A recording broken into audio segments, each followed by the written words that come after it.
Well, good afternoon. My name is Mike Hinkle. I'm the Community and Economic Development Director here for the city of San Rafael. First of all, I appreciate your participating in this and kind of coming out and hearing about what's going on. Just as quick background, as part of the Economic Development Strategic Plan that the City Council adopted a few years ago, one of the big key items was evaluation and exploration of reformatting the downtown business improvement district, or looking at other tools, community benefit improvement district opportunity. And that's really just stemming from kind of where we're at and the type of survey. You may have recalled, you may have received a survey when the city actually was doing the strategic plan about like what's the community sentiment about the downtown, what kind of issues or things we're trying to deal with. And a lot of those comments was really related to cleanliness, security, condition, approachability of the downtown. And really, we started as staff trying to look at other tools. And I'm coming from other communities that actually have looked at, property-based improvement districts, community-based improvement districts. And these are just tools within the toolbox that actually look at how to leverage the community, how to leverage the property owners, how to leverage the city, how to leverage the business community in terms of improving the core character of a downtown or a space or an area. And that's really where we're at. So I'm really excited to bring this forward. We're getting very early. This is the kickoff meeting, and I just want to let you know there's nothing baked or nothing called out. We're just trying to understand really where everybody's at from the property owners and business community, and what it is they're looking for from the downtown, and really what tools, what we can do to work together to make improvements. Now, a lot of this really is a reflection of really where the downtown stands today. For a long time, we've known the downtown has always been the business hub of Marin County and San Rafael. But when after post-COVID, it really has changed, right? Office markets changed, tenants have changed, the type of needs for the community have changed. And we do anticipate seeing some changes leading on the development standpoint of housing and mixed use are likely to come forward. But also what other tools do we need in terms of property owners and businesses to actually bring vibrancy back to downtown? And this even sends back even further back on like from the last time when the downtown was really thriving in the way that we were all hoping, is really the tools of the redevelopment agency, right? The other governmental pieces that kind of supported this, and that was back to the redevelopment era days. So this is really another tool set, and I'm really pleased that Stacy as a project manager and Marco Lamandri are here to kind of help us support that. And at this point, I'll turn it over to Marco for overview and kind of where we're at and what we're doing. And could we begin with the introduction, Mike? Of course, of course. Jair, BID. I will just go in the back and then we'll pick up here again. Okay, Chris Hart, property owner. Charitable Director of BID. Jack Hunt. Brad Hunt, property owner. Rick Jackson, property owner. And then pick it up. Oh, sure. I'm Morgan Schaffler with Youth Center, and I'm also on the BID. Jeff Bersani, TNB Sports and property owner. Robert Berry, property owner. Noah Berry, property owner. All the restaurant owner. Karen with the San Rafael Chamber of Commerce. On Trevor. There's plenty of room. Right there. Oh, Christine, I think we left off with you. Sure. Christina Lilovich, City Manager. Max Sterner, GM for Gamescape North. Justin Clark, I'm a business owner here. About this. Dave Cordell, property owner. Josh Townsend, work with the chamber and a lot of local. Rick Willis, property owner. Jeff Rhodes, a nonprofit called Resilient Shore, located in downtown. Catherine Salvador, business and property owner. Carol Ponzio, Marin Society of Artists, and I sit with the BID. Trevor Martins, business and property owner. Meg Riley, Marin Society of Artists, a nonprofit at the corner of Third and E. We would love to own the building. We're a tenant. We have no money to buy it. And I'm one of the managing organizations, 6 organizations that manage the downtown San Rafael Arts District. My name is Stacy Lauman. I'm the Economic Development Program Manager here for the City of San Rafael. And my name is Mark Lamandri. I just flew up from San Diego and it feels like I'm in San Diego again with this weather. Which is nice, but not the fall that I'm used to. So I'll give you a little bit of background on New City America. There was what's called a request for proposal put out, and this is what's normally done for people that would be interested in doing this type of work, which is working with business and property owners to see if they had any interest in supplemental services over and above what the city's currently providing. That's what this thing and ultimately is all about. My company has formed 98 districts throughout the state of California and a few other states. We manage 6 of them. If you've ever been to San Diego, the Little Italy district is something that we've managed for 30 years. And we also manage downtown Glendale, downtown Hayward, and 3 other smaller districts in San Diego and Los Angeles. So we understand what the legislation is, and I'm not a planner, I'm not a developer, I'm not an attorney, but I'm just somebody who understands, because I walked into a meeting in 1988, and the business district I was in, and we were a food manufacturer, was in complete crisis. And the construction at the main corner would be the equivalent of like 4th and D, had a construction project to redo the intersection, as Micah was talking about, with old redevelopment dollars, and they went bankrupt and everything stopped. So you go to a meeting, you find out what's going on, everybody calls a crisis meeting.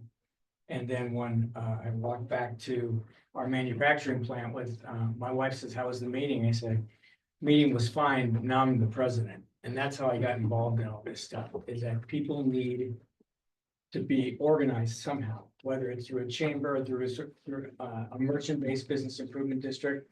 This is the newest iteration of how people get organized in the state of California.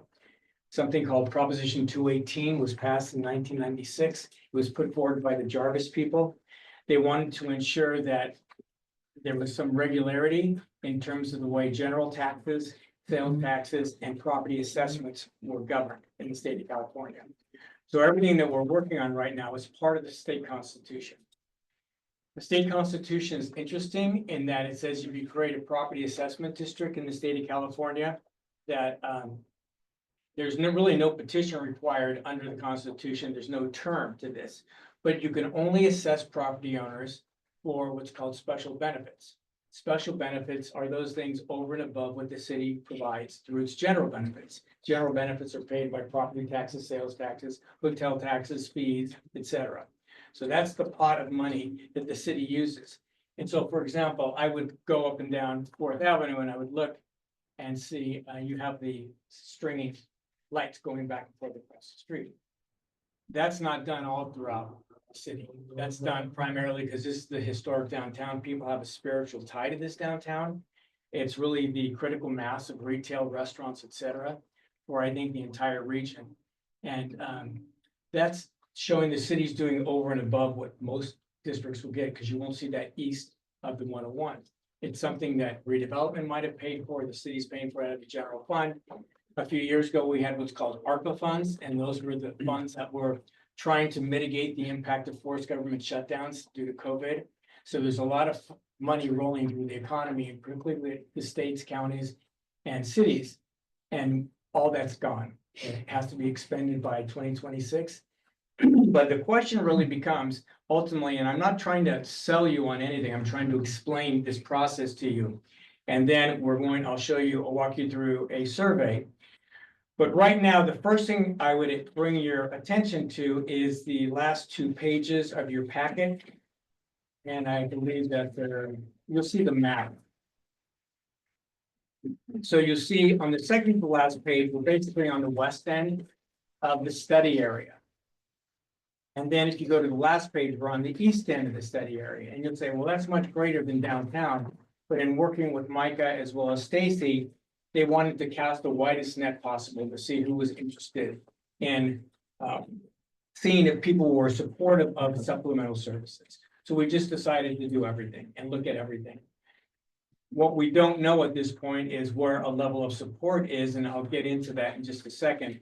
But this study area is pretty big. It entails basically 3.6 million square feet in building, about 138 acres, and about 22 miles of linear frontage. So it's a huge area. Compare that to what I recently did in Sausalito. They just formed a similar district, and we got that through in July. And it's basically the historic downtown. It doesn't even go into the areas to the north of downtown, Caledonian District. And so those property owners decided they wanted to do something over and above what the city of Sausalito was providing. They wanted marketing and promotion for all intents and purposes. And marketing and promotion took the form of events, social media, public relations, telling the story about historic Sausalito. And you say, well, why do they need it? And they would tell you that, yeah, people come to Sausalito maybe 6 months out of the year. They need coming 9 months out of the year because there's some severe downtimes. And they want to try to grease the wheels a little bit to get people, particularly in the Bay Area, to maybe spend a weekend there, et cetera. We've done 11 districts in San Francisco. We've done 11 districts in Oakland. And, my first district I ever did in the Bay Area was Rockridge on College Avenue in Oakland, which, it's really has been historically a very, very attractive and upscale district as it goes into Berkeley. And I see a lot of similarities between Fourth here and Rockridge, just in terms of the character of the buildings, as well as the critical mass of all of the things that drive people to an area. So the study area is huge at this point, and we know it's going to get shrunk. And the way we're going to do this is we're going to, and part of my, the initial contract is that we're just going to ask people what they think. You go to, people will say, of course, well, what would it cost me? The first thing I'd like to do is show you what it could do. And if you go to page 2, can you?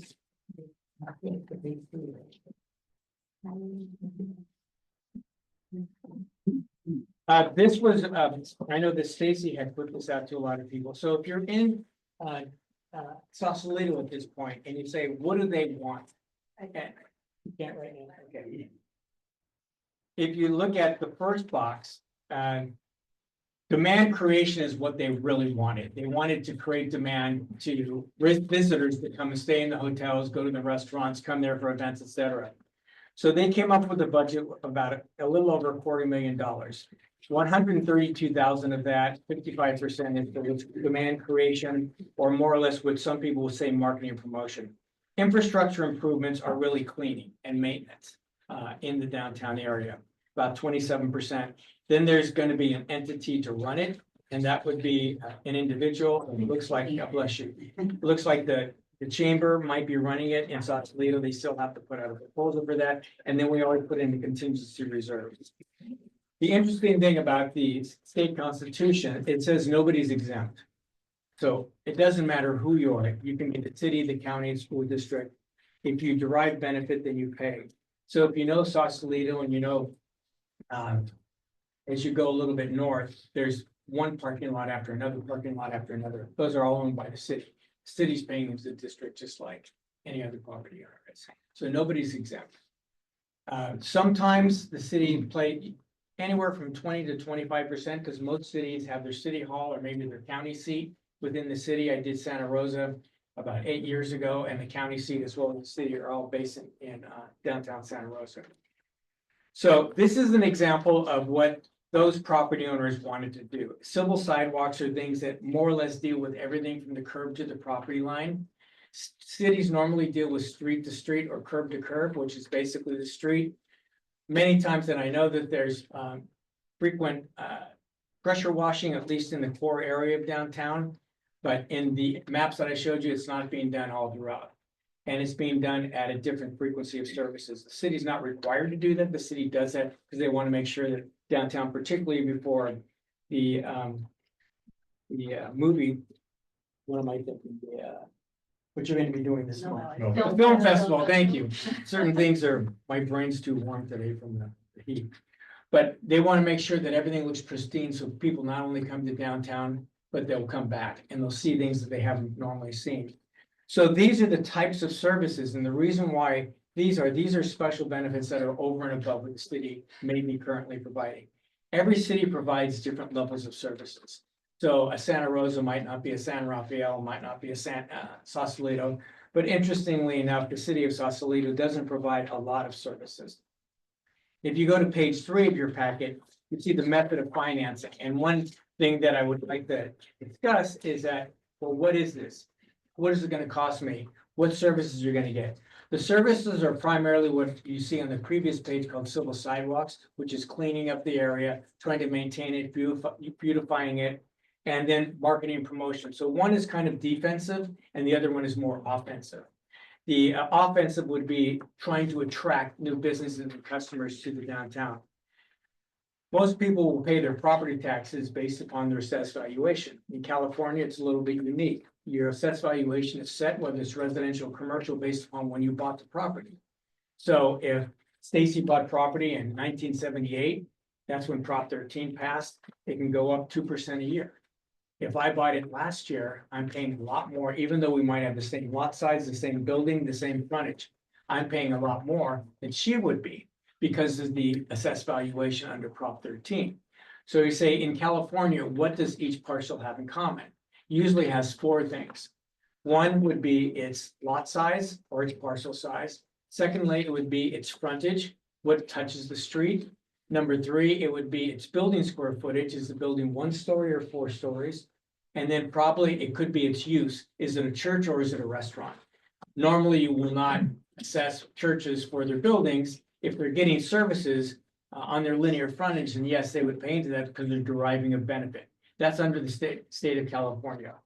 So these are usually some people just use frontage, some people use lot and building. I like to do a combination, and there would usually be a fee tied to each frontage as well as lot, as well as building.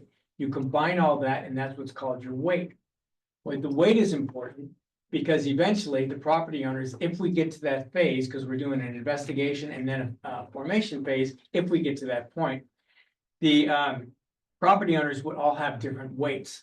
So again, if Stacy had a building exactly the same size, and let's say she was paying $1,000 a year, I was paying $2,000 a year, under the state constitution, I would have twice the vote she does. If I had 10,000 and she had 1,000, I'd have 10 times the vote, because it's based upon dollars. It's not based upon individual property owners. And I'm trying to just give you a little scenario as the way this holding is set up. If you look on page 3 also, you'll look at what the cost for Sausalito were. They were 22 cents a square foot, and the building owners decided on these assessments. 22 cents per square foot per year, 14 cents per lot, and then linear frontage would be $6. Zone 2 was basically all the city's parking lots. Then I just got done with downtown Santa Barbara. If many of you have seen State Street over the years in Santa Barbara, you see that 20 years ago it was kind of a different animal than it is right now. The Paseo, which had Nordstrom's in it, Macy's in it, and was really vibrant, went bankrupt. It was given back to the lender last year. So they're now trying to re-envision, and that was the major anchor in downtown Santa Barbara. And then they had really lost control a lot in terms of homelessness on State Street over the years. And they were also hit by COVID. So they completely shut down State Street, which I'm not advocating to anybody that you do that, but that was their solution to COVID. And they allowed restaurants then, people to walk up and down the street, electric bikes to go up and down the street, bicycles to go up and down the street, but cars could not penetrate the core area of State Street. The property owners were extremely concerned about State Street being shut down.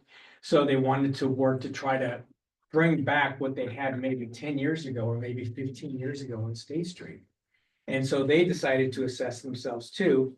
You can see what their budget was on the middle of page 3. They have about $2.2 million. It's a much larger area, but their key thing, 2/3 of the budget was going to be going for what's called civil sidewalks, which again is curb to property line. What happens when someone walks down the street? Is it attractive? Are they interacting with people they'd rather not interact with? Is it vibrant? So that was what their priority was, which is almost the exact opposite of what Sausalito is. So each property group gets to determine, we go forward with this, what their priority services are. They could be 30%, 30%, 40%, 30%, or whatever. Normally, I set aside about 20% for administration and contingency, because someone needs to run this. And you say, well, does the city run this? No. Each of these different entities, once the property assessment district is formed, the property owners and business owners that are in the district would then establish themselves as a nonprofit corporation or a 501c3, a charitable corporation, so they can solicit grants from foundations, George Lucas, whoever, in order to try to do the things that they wanted to do. So the property owners and business owners themselves would be running this corporation based upon the revenues. And if you look at it as a kind of like a vehicle, the vehicle is the revenue.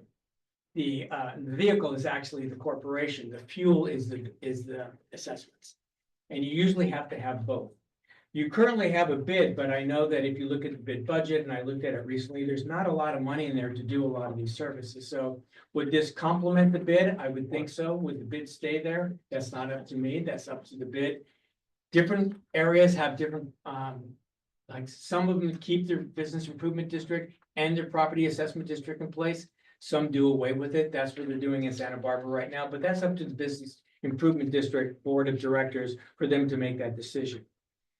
So what we're looking at doing is a survey, and I have a rough draft. This is not the final draft. If you go to page 4, you'll see that, and I spaced it out so it's easy to read. But what we will be planning on doing in the next couple of weeks is sending this out to everybody on that mapped area. There are a lot of parcels here. There is a lot of property that's included in this.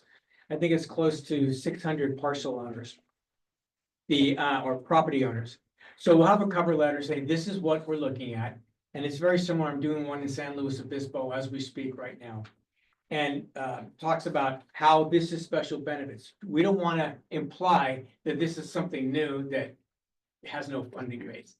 In order to achieve these things, there has to be a funding base. And again, anybody that was included in the district would be paying into the district. But it's not as if it's imposed on you. What we need to do, and you'll see, get through the cover letter, and you go to page 7, there's a series of questions. And the questions are all related to supplemental services. If you create a supplemental services district, it doesn't mean that the city withdraws its general benefit services. And that's not allowable under the state constitution, because you can only assess people for things over and above what the city is currently doing. And I can't tell you exactly the level of frequency of services at this point. We're still trying to put all that together through Mike and Stacy and Christine, just to figure out. People will say, great, well, how much is trash emptied per week? And how often are trees trimmed, or who fixes street lights, things like that. Is there any pressure washing going on? Usually there's a baseline of services that are established, and if you want more than the baseline, then that's where the property assessments come in. That's under the state constitution. So we'll be sending out this survey to everybody. Now, business tenants will not be getting it initially, but then we'll work with the chamber that manages the BID, and we'll send out a supplemental survey to the businesses too, to see what their views are. And I was talking to Catherine last week, and she has a number of tenants, and I think that she was going to share it with her tenants and just say, well, what do you guys think? You know, if it costs her money, then there's triple net leases, and it goes through to a lot of the tenants. But that's between the landlords and the tenants. So we're looking at the beginning of this process. Our goal is to try to figure out by Thanksgiving if this thing has legs. You guys would be considered to be the Community Benefit District Steering Committee. What the steering committee says is, let's look at this map. Again, if you look at the second to last page, and I'll illustrate what our survey results will show. Once this goes out, we'll come back to you and we'll say, okay, everything that's green, those parcels were supported. Everything that's red, those people were opposed. If they're yellow, they said, I return the survey, but I don't have an opinion one way or the other. If it's orange, that's usually public properties. And you'll be able to look at this and say, okay, well, where is the level of support? And same thing, what I think that we're going to the east side of the 101, same thing. Where's the level of support? There's a Whole Foods over there. Seagate's got a whole shopping center that's over there on the canal in the channel. So I will show you guys what the level of support are, and then what were people willing to support? Are they more event oriented? Are they more cleaning oriented? Is it more defensive? Is it more offensive? Is it an equal situation?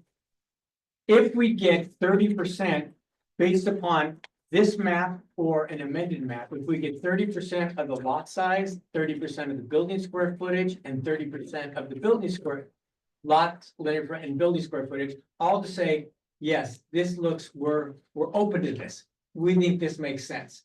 Then I would recommend that I think you guys could go to the formation stage. And that would be up to the city, because Right now, I'm working on the investigative phase. But it could be that we do this, we mail this out, everybody gets, they send in their responses, and we'd like everybody to respond. If you're opposed to it, respond. If you're neutral, respond. If you're positive, respond, because we want to get as much of a sampling as possible of all the property owners in this area. And if you're a property owner with tenants, we'd like the property owners to talk to their tenants about it too. This is kind of like a one-shot deal. It's not as if this is going to be happening every 2 years. Because the city is outlaying the funds to do this investigation formation, but ultimately it's up to the property owners. If you think things are fine the way they are, then you really shouldn't do one. If you think that there's more business that can be gained and there's more people that be coming from a 10-mile radius, perhaps 15-mile radius, even from Santa Rosa, then you'd want to do this. So, and then you'd say, okay, well, what is it going to cost me? If we ever got to that formation phase, probably starting in, I'd work on it in December. In January, I'd say, here's option A and what the costs are. Here's option B, what the costs are. Here's option C, the costs are. You might say, we don't like any of those options. Give us option B. So ultimately, you guys are in the driver's seat. It's my job to ensure that if you are going to deal with an area with 3.6 million building square footage and 135 acres and 22 miles of frontage, you're gonna need more than $100,000 budget, for example. You'd have to really try to figure out what it would cost to do a lot of this stuff. And I've done this enough to know what the costs are, but the costs are usually the more expensive things that are people wanting to do, the regular sidewalk sweeping, pressure washing the sidewalks. If they wanted to do security, even though people have different views on private security or not, or that's more expensive because it entails a lot of labor and a lot more liability. If it's like marketing, promotion, the website, events, social media, PR, that's much more inexpensive. That's where the people in Sausalito wanted to go. So we're in this phase right now in October, as I'm guessing that probably by the 10th or 12th, we still need to make some fine tuning to the cover letter as well as the actual questions. People can fill it out online through SurveyMonkey. They can fill out the survey, scan it, and send it back to my office. They can mail it back. You'll have all those different options. But we want to try to get as much support or opposition as possible just to test the waters on where people are at on this. And I think that what I've done is like give you this overview of what we're attempting to do here. Would it cost money? Yes, it would cost money. Would you get the services? Yes, probably 80–85% of the actual dollars spent would go directly into services. Some entity is going to have to run it. So I'm sure you have capable people within downtown, whether they be organizations or individuals that could run it and manage it. But it would then be that manager would be reporting to a board of directors. And the board of directors would be consisting of people such as yourselves. If you're inclined to be on the board, you'd be able to oversee all the expenses, you'd be able to oversee the staff and the contractors. And if you don't like the contractors, you can give them a 30-day notice and find another contractor. You have that type of flexibility in doing these things. The ideal situation is that you would take, and let's say for the sake of argument, that you developed a district that was $1 million. The key thing isn't just to survive on that $1 million, but to leverage it. How can you make money on events? Can you make money on grants? Can you make money on a variety of things? In Little Italy and San Diego, our annual assessments are about 1.4 million. Our budget last year was 3.5 million. Because we're extremely entrepreneurial. We have an extremely lucrative farmers market that throws off about $500,000 net to the corporation. And we do a lot of things that build public spaces where people want their names on those public spaces and they pay for tiles and things like that. So what you're, I think, really doing is you're unleashing a lot of things. And usually when I go into downtowns, the business owners are organized through a Main Street or through a Chamber of Commerce or a Merchants Association. Very rarely in the state of California are property owners organized. So this gives an opportunity for property owners to begin interacting with each other. And I think when that happens between the business and property owners interacting, knowing what they're doing, seeing what new developments are coming into downtown, whether it's on the east side or on the west side, I think what it does is build a lot more enthusiasm. You're able to attract much more capital, try to deal with any vacancies that you have. And then in ideally, the whole point is that you're creating demand, tenants gain, property owners gain, city gains, everybody gains. City gains by additional sales taxes, additional hotel taxes, and upgraded property taxes when properties change hands, things like that. So what I'd like to do now, Christine, did you want to offer any suggestions? Oh, you're doing great. Micah, did you want to bring anything up? Just that I know that historically, we've looked at this model. And I know that at the time that there just wasn't enough support on this, but I also think there's the windows of time, right? I think we're at an interesting place where the business community has really been the lifeblood of that, the operating business improvement district today. But with the loss after COVID, it really has deteriorated to a very small budget that just barely can get by. And pretty much what we're dealing with is results from that, right? We'll always look for vibrant downtown or safety and security events, and there's a part of that we've been missing some of these pieces that just hasn't had the funding source. But there's also the opportunity on the partnership side of the business community, the property owners, and the city to do it together. And really, that's what I'm most optimistic about at this time, to say, here's a period of time for a community that always has the capacity, or that always had this capability of being the greatest downtown in Orange County and beyond. It's short of resource. And really, this is that window of time to really evaluate where we're at, what we're doing, and why we want to do it. Particularly with the amount of change we're seeing. We're going to get new development in this community. It's going to be residential likely, and that's just the nature of some of the state laws and the council directives. But how do we leverage that? How do we support that greater investment into our downtown, our community, for the things that we want? And this is one of those tools to help support it. It's not going to take care of everything, but it's going to help support that. And that's where this opportunity time right now. Right. And I'd like to piggyback onto that too. I did the financial district. And I think most of you know where the financial district, San Francisco, both sides of Market Street up to the Ferry Building. And then I think we ended about 2nd Street. We did that I did it first in 2008. We all know what happened at the end of 2008, where there's just like blood all over the street. And everybody said, there's no way. It came back again in 2015. People like Clint Riley, who's one of the only owner occupiers in downtown San Francisco, said, we got to do this again. Got it approved, $4 million budget, July 2019. Probably a 2 to 3% vacancy rate in the financial district. Fast forward, and then I helped them set up their corporation, helped them hire their executive director. March 2020, 35% vacancy rate, 40% vacancy rate. So what Mike is saying is, I think, absolutely true. There are certain areas that will not come back based upon office economies. I just read today in the Wall Street Journal that I think everybody knows where the Chrysler Building is. It was bought by investors in Abu Dhabi, I think, in 10 years ago for $800 million, sold in 2019 for $150 million, and now it's being foreclosed on.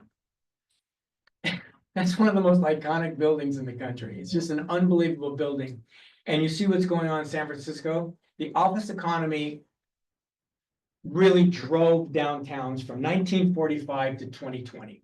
And I think we have a different animal. And I think Mike is exactly right that what we're going to see is people, and if I used this before, then I apologize. But you know, the key thing is hip.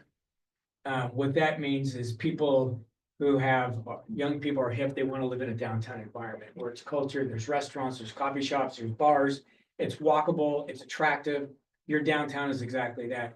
But then there's the other hip, and that's the seniors who have hip replacement surgery.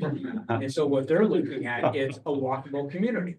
And you're relatively flat. It's not like California Street in downtown San Francisco. This is a flat, attractive area. You've got access to the freeway. You have access to the smart train. I think ideally it goes all the way pretty soon to up to gets you to the Ferry Building when you need to be. But you can see, even within this region, the complete collapse of the office economies. Oakland is, and I loved Oakland and done 11 districts there. Oakland's a different animal right now compared to the way it was pre-COVID. And it's really sad. Micah knows it well because I worked with Mike over there too. It's going to take Oakland a long time to come back. You guys were not based upon an office economy.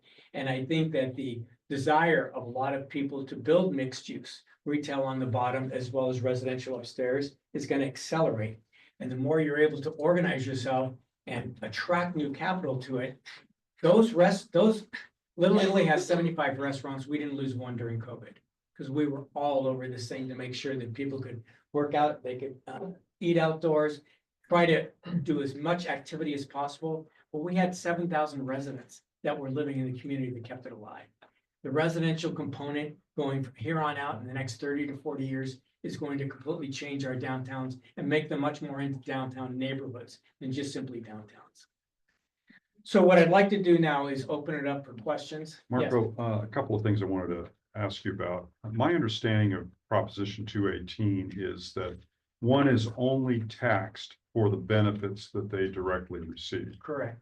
The other thing that's kind of interesting about it is like a geological hazard abatement district, you can assess different areas within the district, different amounts of money for the different kinds of services that they derive.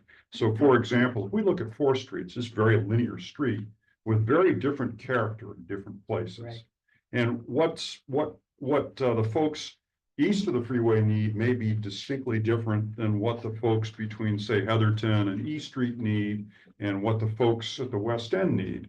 And in each case, there's the opportunity to set different structures based upon the need that's identified for each of those areas. So in that way, you're not going to be uniformly taxed necessarily, or contributing uniformly just because you're within the downtown district. You could conceivably get different services based upon what you need and pay for different services, but the management structure handles the whole thing. Isn't that correct? Yeah, that's exactly. Catherine and I had a long phone call last week, and she was concerned about the identity of the West End. And I said, there's no reason why the West End can't have a different identity. This is a huge area. So you might have 3 or 4 different identities. I did Yerba Buena about 15 years ago. We had 5 benefit zones in it. Just because they were all different parts. Around Moscone was one thing. As you got closer to Market Street, it was something else. And so they all had different needs. And so those benefit zones paid different amounts and they got different frequency of services. That's what this group is supposed to, if we get into the formation stage and I write a plan, this is the input that I would be getting from this group. Yeah, I'd also like to share something else that I've learned. I was involved in Redwood City and Historic Resource Advisory Board for a number of years, even though I didn't live there. And one of the things I learned is that they've been very, very effective at attracting donations from tech firms to program activities on their kind of town square, which is Courthouse Square in downtown Redwood City. And so they've done exactly what you've done in Little Italy in San Diego.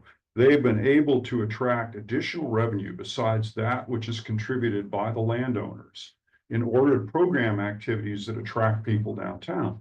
And they do a lot of cool stuff. They've got concerts every Friday night. They've got movies on the square. It's a very active and lively place. And there's one thing I also wanted to share with you is that, in fact, we probably we're more office dependent than many people realize. We got a lot of office space downtown. And what's happened to us in the post-COVID era is that we don't have as many bodies in that office. Right. And you can see this on the SMART ridership, for example. We used to be the #1 destination in SMART. Now it's Petaluma. Well, Petaluma's downtown is exactly what you're describing. It's a destination, a place where people want to go, where there are restaurants, activities, programmed activities that, draw people there. And we have a tremendous resource here. We've got a tremendous historic downtown. We've got a $50 to $70 million investment in the transit center that's going in. And one of the things that we need to be able to tell Golden Gate Bridge Highway and Transportation District is, we're ready to support programming activities in the public space that you create. We're ready to do the kinds of things that deal with, the sidewalk related stuff. So that this is an inviting place that people not only go through, but they go to for activities. And I'd like to be able to tell Dennis Mulligan that San Rafael supports the idea of programming activities in public space around the transit center. And right now, there's a question of whether or not there's a public square created there.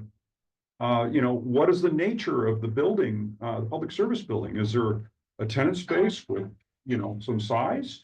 Those are the kinds of things that if the community is willing to support the public space in this environment, we have a much better case for the Bridge District investing in our transit center, creating the kind of space that we want. We have Courthouse Square as a central place, and we've done concerts in the downtown. There wasn't enough demand for it to happen. They put it on downtown, people didn't come. And Sarah worked really hard and before other people. And I We've wonder- done a lot of these programs, and unfortunately, the people who live in this area don't have that interest. Is there something that we're doing wrong? Nope, it's the people who live here. Give you an example, when I'm coaching Little League, very few parents come out to the Little League. You go to Novato, people in the community come out and support them a lot more. Petaluma, the entire time comes out. People who live in San Rafael, they're commuting. They're working multiple jobs. The wife's working one place, the husband's working somewhere else. They don't have the time for some of those activities. So what you're describing, I guess, is kind of our essential worker population, right? No, all of it. I mean, look at the farmer's market. When we started in the early 90s, it was packed. Now, there's not enough people who support that. So you're trying to create a demand for something. We have that project, and unfortunately, there are not enough people that are willing to support it.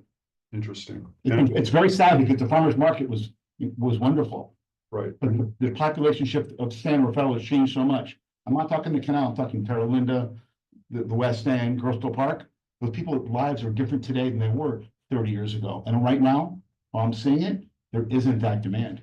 It's very sad. So if I can ask you, if people want to entertain, go to a restaurant or do whatever, where do they go now? They don't go out so much. Look at the restaurants downtown. Well, I mean, do they go to another city? That's when the bridge is way down. My Coming question in. is why? What's your answer is why? I'm hearing you. What's your answer as to why? Why are they not coming down? People's lives are different today than they were 30 years ago. But all That's the the bottom line. other small downtowns in Marin are thriving. You look at San Anselmo, you look at Fairfax, you look at Yes. Mill Valley, and they're all thriving. Why are they successful and we are not? Different people live in different towns for different Well, I'll things. tell you why. It's because of the homeless situation in San Rafael. People are afraid to come and spend their money in San Rafael. That's what my wife tells me. And so that's what this thing can do. This can address that. This thing would have to address. You're not gonna change it. No, it's- the city is not addressing. The city does not have the guts to do what it needs to do to deal with the homeless situation. Right down in. The side of the chamber, there's 2 tents back there. There's urine in the planters right in front. They don't care. They're not, they have to, Library. they have to take the gloves off and do what some of the other communities are doing about this. We have St. Vincent's downtown, the dining hall. Yeah. They own the building. That will never go away, no matter what you try to do. They own their building. They have the rights to do whatever they want. So the homeless issue downtown is gonna stay as it is. And on that issue, the town, the San Rafael council members are the ones that sent the St. Vincent there and allowed it. That's And 40 they, years ago. I know it's 40 years ago, but the fact is, they allowed it and did not require like a conditional use permit. They gave it a restaurant use, of all things. And so they approved it on the basis of a restaurant. A restaurant that doesn't collect any fee for the money of the food. If I'm correct, Christine, the city has tried numerous times through Alboro, through Gary Phelps and Sir Hayes in it, to try to give them to move out of the downtown, but they don't want to leave. And they're not. Well, they didn't fire their biggest bullet. They had eminent domain. They chose not to use that. They could have used that. So Same thing, I'd like to just make a couple of comments. The city is really very aware of the impact in the downtown around the homelessness situation. There is a community meeting on this Thursday night. We can pass it around to this group. For those of you that are interested, I would really strongly encourage you to attend. You can attend at home via Zoom. It's going to be a full presentation on everything that the city has done, is planning to do, has not been able to do due to a federal lawsuit that we've been in over the last year, that we've had about a month out of that lawsuit. So the proliferation that you're seeing, there is a plan to address. We have enforcement happening today, tomorrow.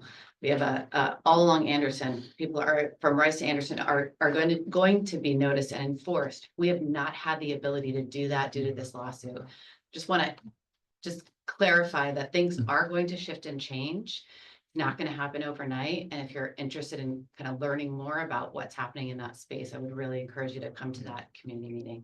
The city's been handcuffed, unfortunately. Can I make 2 points, please? There's a sign-up sheet first that's going around. Can people, whoever had, can you keep sending it around? I want to make sure we get everybody's here. Secondly, I think that Christine is talking about, there was what was called the Boise case for years, since 2018, where this Boise, Idaho actually arrested people who had encampments. And it went to the Ninth Circuit Court. And Ninth Circuit Court said you cannot take them, you cannot take their stuff. They have the right to be there unless you provide housing. Went to the Supreme Court in 2019, Supreme Court said we're not going to hear it. A month and a half ago, the Supreme Court heard another case called the Grant Pass case. The Grant Pass case, and I know that Christine and the city attorneys know about it, said the Supreme Court voted 6-3 that cities now have the ability to deal with public rights of way, something they did not have before the end of June. And it's something that's really created a lot of problems because cities, go to San Francisco. It had a $14 billion budget. It was not about money. It was about their inability, number one, to manage what was going on, but number two, to try to relocate people.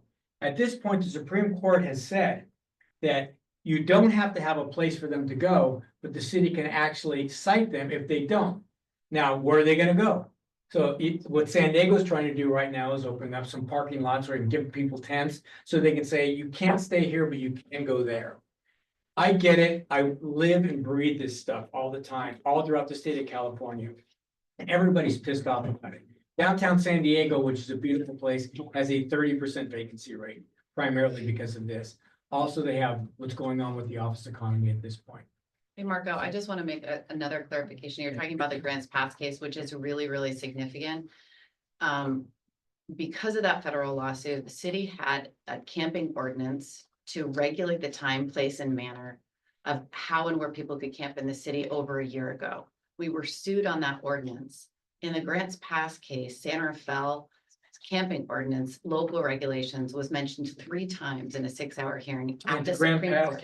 In the Grants Pass case, 3 times San Rafael was mentioned because what they were trying to do is prove that our camping regulation was reasonable.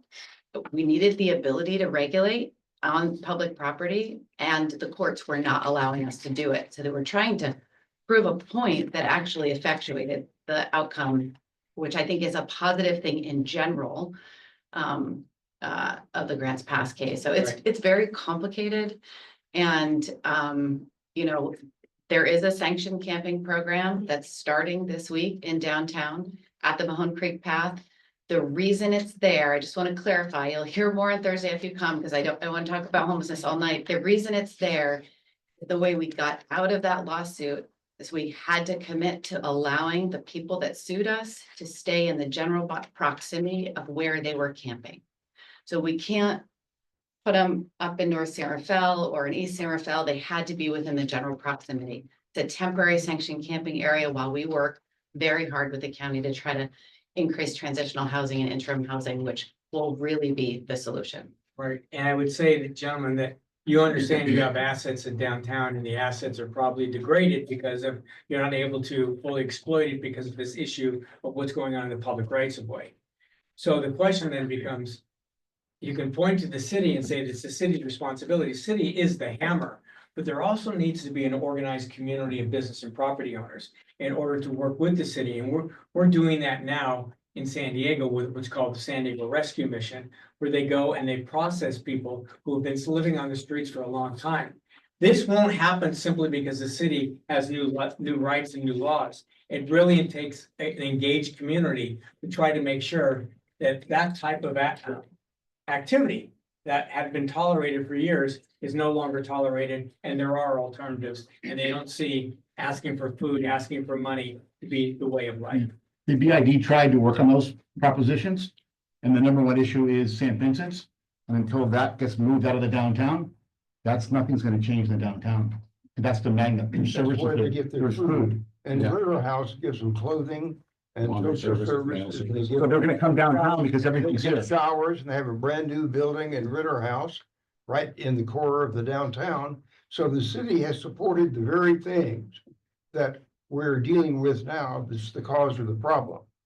And if you look at all of the identity demand creation line items you have here, these are redundant for what are already being provided by the city of San Rafael, the Business Improvement District, the Chamber of Commerce, San Rafael Parking Services, and the Downtown Streets teams are providing some measure of all of these, with the exception of website development, social media, et cetera, et cetera. The big does that. Yeah, There's already so, been and done. then the merchants pay a 50% surcharge on their business licenses by being in the BID. So this is just, it seems a bit redundant to me. The BID, someone correct me if I'm wrong, but I think it generates less than $100,000 a year. And it's survived on that without a problem. Last year. For 40 plus years I've been part of it, it survived on that without a problem. I think these gentlemen are saying there's a problem. Well, I mean, it's not your fault. I mean, I'm just saying that. At least we'd like to do more. But I don't think doing this community-based bid issue is going to make it change anything. The resources are there. You're trying to change how the resources are. Yeah. But before you do any of that, changing downtown, we're taking the service out of the homeless like they're talking about. That's the first step before you go anywhere else. And I have a question from Bob, I'm Micah. sorry, she had her hand up and then go Oh, over to guys, you. just, I think we can keep talking about all these other communities and how they have these great downtowns and all these things. And I mean, the reality is, first of all, where are people supposed to go? These homeless people, like, where are they supposed to go? They don't have a home. We're trying to address the problem. The city is really working hard. But I think a thing that we often forget is we compare ourselves to all these other places in Marin. Well, we're not like any other place in Marin. We're a far more diverse community. And rather than like leaning into that and trying to create programming that's responsive to that, we sort of bang our fists and say, well, this can't happen here because it doesn't work here. But no, that can't happen here because that's not San Rafael. We're unique and we're different. So I'm really hopeful that something like this can address the issues that we're talking about, but also if we're talking about create programming for the people that actually live here. And you guys haven't even mentioned the mentally ill. Bob, I'm sorry, go ahead. I wanted to find out the basis of the services the city provides now and the budget line items, and I even emailed Micah before the meeting. And I think we need to know the baseline Right. of the services that San Rafael is now providing. And I've tried to find out in their 218-page budget by reading it all, and I could not.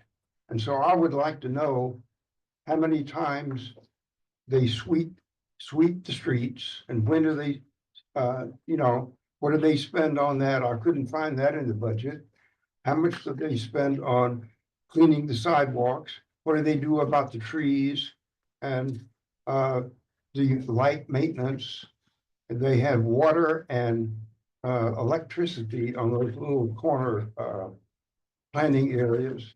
And those are all dead now because the trees, the roots all have come up and destroyed all the plantings that were there. And the city has not attempted to do anything about that, even though they died.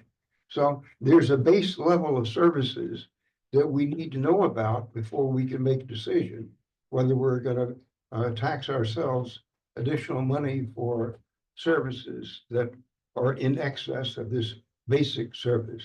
I know that something Mike and I and Stacy have talked about too, that we're trying to, city just can't pull that off the shelf. They have to look through that same budget. Yeah, I know, A lot of it's right. buried into public works or Yeah. park and recreation or Yeah. something like that. But I think that they are looking at those frequency of services, so if this were to happen, what is supplemental to that? Yeah, right. Because you would not. They should have a schedule when they're cleaning the streets. Pardon me? They should have a street sweeping schedule should be pretty easy to find out. I would think so, Yeah. because that usually has to do with stormwater issues too. Yeah. Right. So other comments or questions? Yes, sir. Yeah, as a lifelong resident of San Rafael and maybe going back about 5 generations, I've noticed one thing, Fourth Street's not really very friendly on a lot of nights. It's really cold and windy. So you try to put a farmer's market, you try to put a concert, you start, and people get frozen out a lot. It's not always a good thing to plan something around that. Number two, I live in Fairfax. Coming in, you ask, why is the farmer's market vibrant in Fairfax? Why are the Saturday night movies so well attended in San Anselmo? Well, you drive from Fairfax to San Anselmo and it's clean. You get on the Miracle Mile in San Rafael until about 3 weeks ago, it was totally overgrown. It was like a fire hazard. It's just not that friendly. They're not, I don't think the city's doing a good job. Okay, this is one of the things that I think. You know, and until they do a good job, why are we thinking about spending more money? Well, We gotta know what to spend around. You know, I've got to agree, if I may. My name is Jimmy. I run Rafael Town Center, where the Cold Stone is. I run the entire building. I lived on the top floor of that building for 10 years, and I've been running it for 14 years. The problem is home, plain and simple. I've got the guts to say it. I understand that we're doing everything we can, just like everyone in the world and in this country. But at the end of the day, the answer that we're all looking for as business owners here is, what's going to be done about the homeless? This wouldn't need to exist if we fix the homeless problem. The homeless caused the remaining items on here. Everything else on here, I've seen this city do in the 14 short years I've been here. It's just lacking.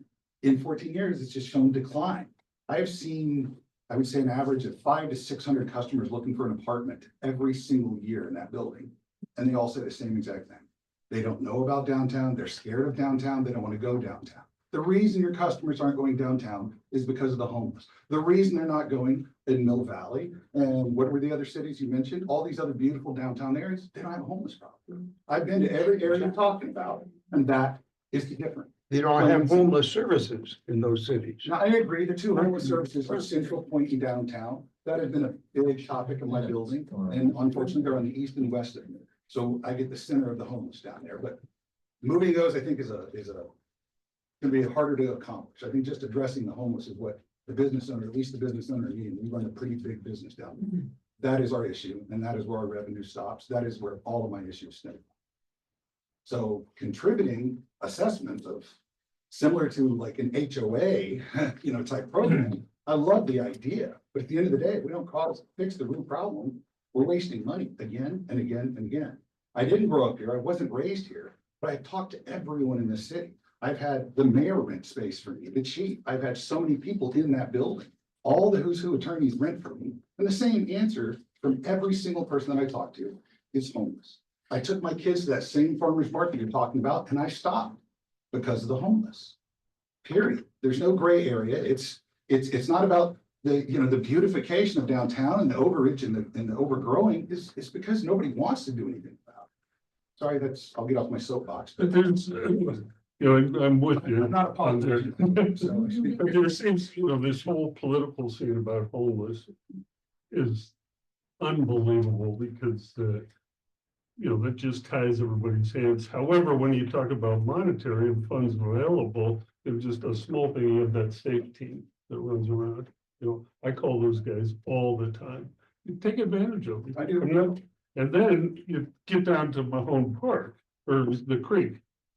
I mean, there's 70 people there-ish. They're gonna, they've got money to do it. The first, chip in is $2 million, followed by $5 million.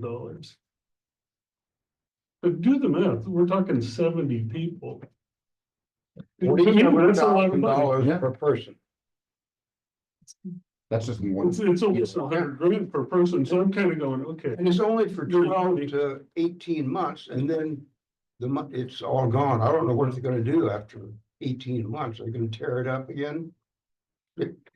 Okay, we Yeah, can, so we can all discuss yeah. business. The question is, this is your downtown, Yeah. right? So what's gonna happen to make it better? It's not all up to the city manager. It's really based upon the city manager and staff, Micah and Stacy, working with the property owners in downtown, to come up with solutions and see if you can come up with funds to do it.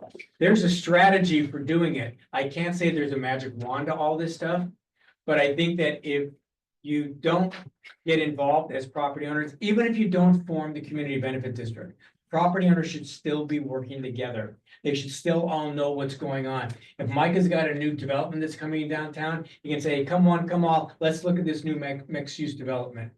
How you deal with the St. Vincent's, we have Father Joe's in downtown San Diego. It's a city. But we work with Father Joe's closely to make sure, and we actually try to hire people who've gone through Father Joe's training so they can be out on the streets and talk to people because they were there before. So it's not, I hear it all the time that the city this, the city this, the city this. But ultimately, it's up to the citizens too. It's up to the property owners.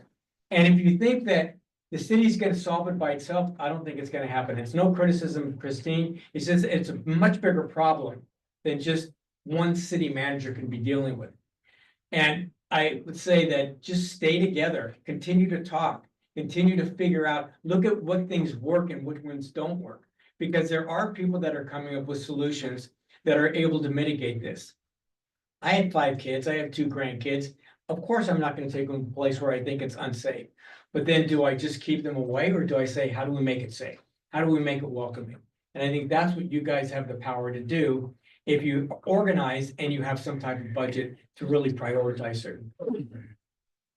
Because I didn't want you to just come here and have a bitch session. You can say anything you want to me. As I said, I have 5 kids. There's nothing you're gonna say that's gonna bother me compared to what my wife and my 5 kids have told me. So I think that this is a common problem, and the only way you're gonna deal with it is by a common approach. And the common approach has to be working with the city to figure out what type of grant funds can you get from the state that are going to be effectively used. Yeah, and I mentioned Senate Bill 43. Let me just finish this one thing. Senate Bill 43 was approved by the state legislature after 60 years of having no enforcement authority for the mentally ill on the streets of California. None. It's called the Lanterman Griffin Short Act, passed in 1968, that said that someone had to be gravely disabled in order for you to be able to take them in for more than 72 hours.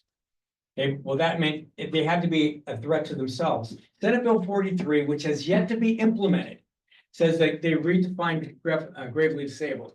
You can be a drug addict, you're gravely disabled. You can be a threat to you or somebody else, you're gravely disabled. And it allows PD working with healthcare workers and other outreach workers to go in, put them in a medical facility, not jail, go to a court, and the judge can say, is the person ready to be released? And those professionals could say, no, Your Honor, we have to keep them in for 3 more months. Come back to me in 3 months, another 6 months. Those laws now exist. The Grant Pass case, as well as the Senate Bill 43, are new tools that people can use. We either use those tools or we don't. Christine, I was gonna cut you off, so. No, that's okay. I just, since you brought up that last bill, I want to also just clarify that the challenge we face in Marin County, it's not just San Rafael, it's a county problem, is that is a tool that will work if there's a medical facility for people to Right. go to. And there is not a medical facility for people to go to. There is not enough shelter. There's 200 shelter beds for 1,200 homeless people in this county. We need to build housing. We need to build permanent supportive housing. That's what's going to solve the homelessness problem. And it's $1 billion, billions and billions of dollars to solve for that. So just wanted to clarify, because it's not like we can get people off the street in a minute because there's no hospital that'll take them. But I did want to respond to this gentleman over here with the suspenders asking the questions about Bob. Nice to meet you, Bob. About budget and baseline services and what is the city doing now and what does the budget look like? It's not a popular thing to say. City managers to say that we have limited resources, but you deserve to kind of know, if we're having this conversation, what those resources look like. So I think you're asking all the right questions, and we're happy to put that information together about budget like to have that. capacity. One of the things a lot of people don't know when we talk about resources for downtowns and beautification, the city receives 12% of the property taxes that the county receives. So 12% of the property taxes is all that comes to the city of San Rafael to fund services. 19% of the property taxes that come from incorporated property taxes in San Rafael goes to the county. So this is a city and county conversation about services and homelessness. The city has $0 that come directly to us for funding anything about homelessness. that's part of the challenge. So I just, really, I'm gonna encourage you to come on Thursday Where night did if you two can. point 2 million come from? Oh, the The grant? grant, that's a grant. Yeah, so we were successful in that and you're absolutely right. It's working towards something, but it's not an ongoing funding source and we don't run social services programs, so it's a big part of the conversation, but happy to get more budget information just so you have the Okay. facts. I think that's really important. And could you also include the cost of this meeting, this consultant? I'll tell you, my contract's, I think, $48,000 for the investigation phase. Okay, I did want to just mention, unfortunately, I have to step out. I'm giving some special awards out at San Rafael High tonight. So, I thank you for coming and the conversation is important. I also wanted to mention that, the mayor couldn't be here in person, but Mayor Kate Cullen is online. She wanted me to share with you that she's been listening to the whole conversation and looking forward to having, engaging deeper on your concerns about all the things at San Rafael. So appreciate your time. thanks, Christine. Okay. So, other questions? We want to be timely because I know the chamber, I think, or VIP has an advantage. Talking about stretched budgets, it might be a silly question, but I don't have a good idea of the size of the civic buildings in this. Is it a significant cost that they would need to raise more money to pay? Because you said the city has to pay into this as well. What I said is that nobody's exempt, Mhm. which means the city would have to demonstrate they're not deriving any benefit. It would be part of the general fund, and it's not like, for example, if they're saying, oh, we're gonna give this much money for events next year, but next year, the following year, we don't have any money. The assessment is part of their budget, so they have to figure out how. Right, is it a significant enough number that other cities have had to either raise taxes or No, reduce their budget? No, they just because sometimes the city gets grants, or sometimes property taxes go up, sales taxes go up, or hotel taxes go up, which bring more revenue into it. That was the whole argument about Sausalito. They said, if you have more people here, there's more heads on beds, there's more TOT revenue. And there will be more sales tax revenue, which will more than offset what the city's paying into it. That's the idea, and I think it's very effective and it does work. The other thing I'll call out, it's just more than the city. Obviously, there's multiple public entities that own land in downtown. Jeff mentioned Golden Gate Transit, and that's definitely one that actually has a large footprint. Along with Smart, they would not be exempt from this either, and they have supported bid In Santa formations Rosa, in yeah. other communities. So in essence, just ask about a certain percentage of government paying. That's a dedicated fund source, just like every other property owner. They have a certain percentage they pay into because they're part of the derived benefit. So, and that's where that comes from. The key though is it's dedicated every year. So in essence, like, I looked at the city funding, for the most part for downtown, it's pretty minor. If you look at the total programmatic approaches and what we've really done over time, for a downtown of this size, it probably means a lot, but it need to be a lot. And that's really what we're exploring on this to say is what is the dedicated fund source for this community of the downtown? Well, has anyone considered using parking services money for this? Parking services money, you have to remember though, parking services, they're still paying off big bond debt for that Third Street garage. So a lot of their base service costs, and we look at that too, it's the service costs. They're basically solvent, and also parking revenues have declined significantly with the loss of office. So some of the baseline services are really problematic because of that. We're just not using the parking garages. In the 90s, we raised, I don't know if Jeff remembers, we raised the parking meter money to play for 2 police officers to patrol the downtown. And then eventually, the money's still there, but they don't use that because they don't have the officers to do it. But they're still collecting the money. So that's the problem I have with giving them more money you give them, more they spend. What happened to our bike cops? They have no one to do the job. But you're paying for the parking meter money. They already have that money. Well, they chew up all the money they generate. They have Yeah. they collect $4.8 million and they spend $4. Like you said, that they have a deficit now because there's less people parking. But the merchants went for a solution like we're doing now through the bid. Let's raise the parking meter money and pay for 2 cops downtown.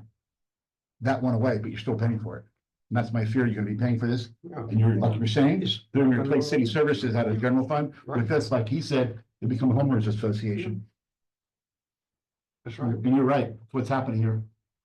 So does anyone here have any suggestions on I how got to a fix question. it? Yes, sir. What are these little numbers on each of your property? Pardon me? I Oh, did, those are partial numbers. I did it. I figured it out based on my parcel. Using the Sausalito chart. And so on a low end, I would my assessment would be $3,238.05 a year.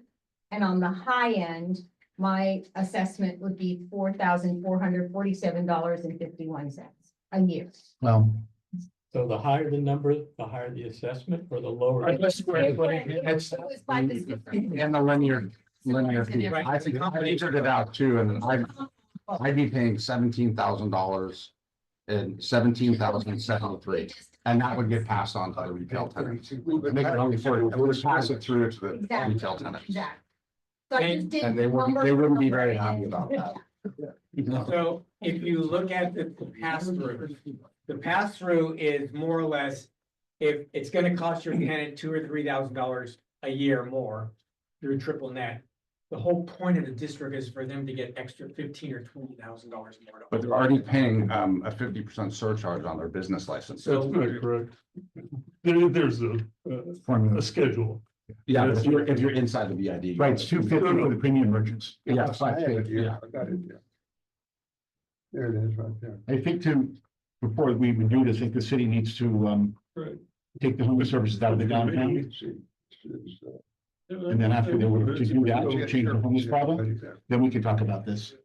No, Okay. it's pretty- Premium, you're 175. I can afford it. I'm not sure how long that's gonna take, but I think They charge. they can do this. Uh, They can, eminent domain on San Vincent's, take that building and make them move those services out of the downtown. San Francisco did it in 6 months with liquor stores. They amended their general plan. That's how they. did it. before we adjourn, are there any other questions that people have? Fans have 17,000. Right.